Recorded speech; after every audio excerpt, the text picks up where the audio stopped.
Discuss करेंगे pensions and type of pensions. सबसे पहले meaning of pension plans. A pension plan is designed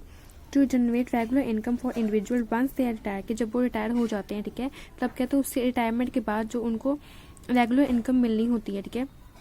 उनके लिए पेंशन प्लान बनाए होते हैं। Insurance company offer various pension plan, also these are called retirement plan और annuity plan, ठीक है, where a person has to initially invest either in a lump sum amount, regular annual instalment और premium, ठीक है, किसने सबसे पहले इसको परचेज करना होता है, ठीक है, इसमें इन्वेस्ट करना होता है। इन्वेस्टमेंट के आगे टाइप्स वो की जो इन्वेस्टमेंट है, ठीक है, वो कैसे भी कर सकता है, चाहे वो लमसम अमाउंट दे, चाहे वो रेगुलर इंस्टॉलमेंट पे करे, over a period of a time in return for a regular income, किसके रिटर्न में, ताकि उसको बदले में, ठीक है, रेगुलर इनकम मिलती रहे फॉर अ लाइफ के लिए अपने, ठीक है, लाइफ टाइम के लिए, और for a fix number of year, या लाइफ टाइम के लिए, ठीक है, या तो कहते हैं जब तक वो जिंदा है, या कहते हैं कुछ स्पेसिफाइड टाइम के लिए, जो जैसा भी उसने प्लान लिया उस अकॉर्डिंग कहते हैं उसको रिटर्न मिलेगी। उसके अलावा in other words pension plan is a type of retirement plan usually tax exempted, किसमें कहते हैं जो टैक्स है वो एग्जम्प्ट होता है, where in employer makes contribution toward a pool of funds set aside for employee, कहते हैं कि जो एम्प्लॉय के लिए कहते हैं जो पैसा हमने ये कंट्रीब्यूट करते हैं, ठीक है, एम्प्लॉयर, ताकि उनको कहते हैं फ्यूचर बेनिफिट मिल सके एम्प्लॉय को। और जो कहते हैं जो पूल ऑफ फंड है कि जो पैसा है, ठीक है, एम्प्लॉय का और जो एम्प्लॉयर का दोनों के कंट्रीब्यूशन मिला के, ठीक है, उसको कहते हैं इन्वेस्ट किया जाता है किसके भी आप पे, एम्प्लॉय के भी आप पे, ताकि किसको एक्स्ट्रा जो इनकम वो हो सके। Allowing the employ to receive benefit up to upon retirement again, ताकि उसको जो एम्प्लॉय है, ठीक है, उसको कहते हैं सिंपल रिटायरमेंट के बाद एक टाइप का बेनिफिट मिल सके। In many way a pension plan is a method in which an employ transfer part of his or her current income stream toward retirement income, की सिंपल एक टाइप का method है, कहते हैं जिसमें कहते हैं एम्प्लॉय जो है वो ट्रांसफर करता है अपनी करंट इनकम का कुछ पार्ट के अपने रिटायरमेंट इनकम में, ठीक है। उसके बाद नेक्स्ट इन्होंने आगे दो टाइप्स के इन्होंने प्लान बताए हैं। फर्स्ट है आपका defined benefit plan and second है डिफाइंड कॉन्ट्रीब्यूशन प्लान, ठीक है। दोनों में मेन डिफरेंस ये है कि डिफाइन यहाँ पे जो फर्स्ट वाला प्लान है इसमें कहते हैं आपको जो बेनिफिट है वो डिफाइन है, मतलब कि जो एम्प्लॉय है, ठीक है, वो आपको गारंटी देता है कि जो एम्प्लॉय को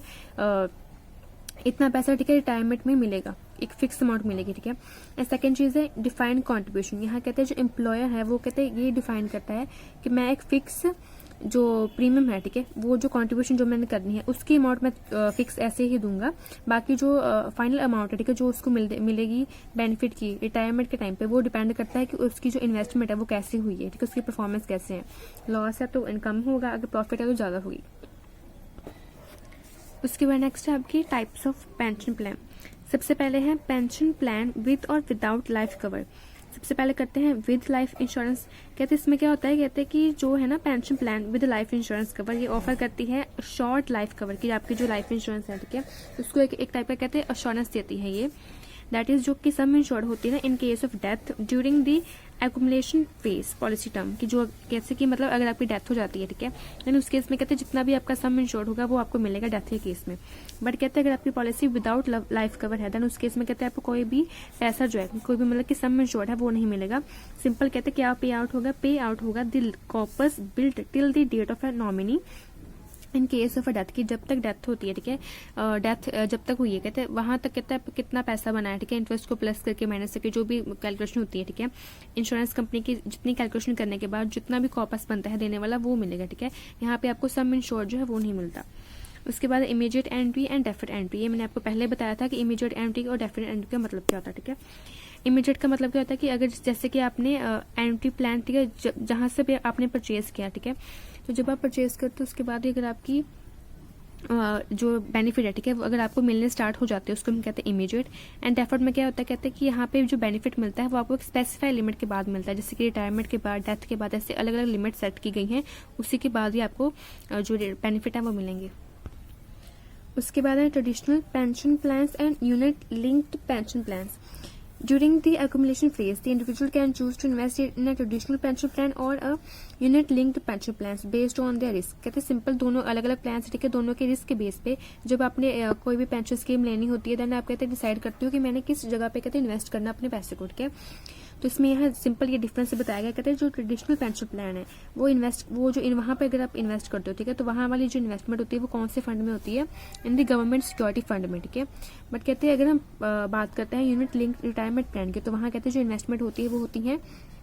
कॉम्बिनेशन ऑफ स्टॉक, बॉन्ड और सिक्योरिटीज में, ठीक है, स्टॉक, बॉन्ड और सिक्योरिटीज में वहाँ इन्वेस्टमेंट होती है। उसके बाद नेक्स्ट है ऑक्यूपेशनल पेंशन स्कीम। कहते हैं सिंपली ये ऐसी स्कीम है कि इसे हम कहते हैं कंपनी पेंशन स्कीम भी कहते हैं। सिंपली ये किसके लिए होती है, ये सेटअप की गई है एम्प्लॉयर के लिए, ताकि वो क्या प्रोवाइड कर सके, एक पेंशन का बेनिफिट अपने एम्प्लॉय को, ठीक है। ये एम्प्लॉय के द्वारा दी जाती है अपने एम्प्लॉय को, यानी कहते हैं इसके लिए कहते हैं कुछ आपके बेसिक जो ना रिटायरमेंट है वो आपको फिल करनी होगी। जैसे कि N occupational pension can be provide pension benefit on a money purchase, ठीक है। अगर मनी परचेज करते हो, अगर आपका डेफिनेट पीरियड है, ठीक है, डिफाइंड अगर बेनिफिट है, ठीक है, देन उस केस में कहते हैं आप ये वाली पेंशन स्कीम अप्लाई कर सकते हो। उसके बाद नेक्स्ट है personal pension scheme. Simply it is a scheme setup and run by regulated financial organization such as bank, की बैंक के द्वारा कहते हैं स्थापित की गई है। उसके बाद कहते हैं क्या है, anyone can start paying into pension plan scheme by paying regular income और lump sum contribution to scheme। यहाँ पे कहते हैं सिंपली जैसे कि ये था ना कि सिंपल एम्प्लॉय के लिए ही बनाई गई है, बट ये कहते हैं किसी भी पर्सनल व्यक्ति के लिए भी, किसी भी इंडिविजुअल के लिए बनाई गई है। यहाँ कोई भी अकेला व्यक्ति कहते हैं जाके कॉन्ट्रीब्यूशन करके, ठीक है, चाहे वो लम्प सम में हो चाहे इंस्टॉलमेंट में हो, करके इन्वेस्ट करके कहते हैं इस पॉलिसी को ले सकता है। उसके बाद pension plans are money purchase arrangement so the amount of pension will be depend upon the following. की सिंपल यहाँ वाले जो है ना पर्सनल प्लान में, यहाँ कहते हैं जो आपकी अमाउंट होती है पेंशन की वो यहाँ पे डिपेंड करती है कि आपने कितना पैसा जमा करवाया है, ठीक है, कितना आपका कहते हैं कैसी आपकी इन्वेस्टमेंट की परफॉर्मेंस कैसी है, कितना एन्युटी का रेट कितना है, ठीक है। उसके बाद अदर पेंशन स्कीम, सिंपली इसमें कुछ नहीं है, आपको सिर्फ नेम ही गिवन, और ये जो नेम है आपने एज इट इज याद करने हैं, जैसे कि national employment saving trust, group personal pension, ये सभी नेम है, ठीक है, आपको ऐसे ही याद करने होंगे इनके नेम।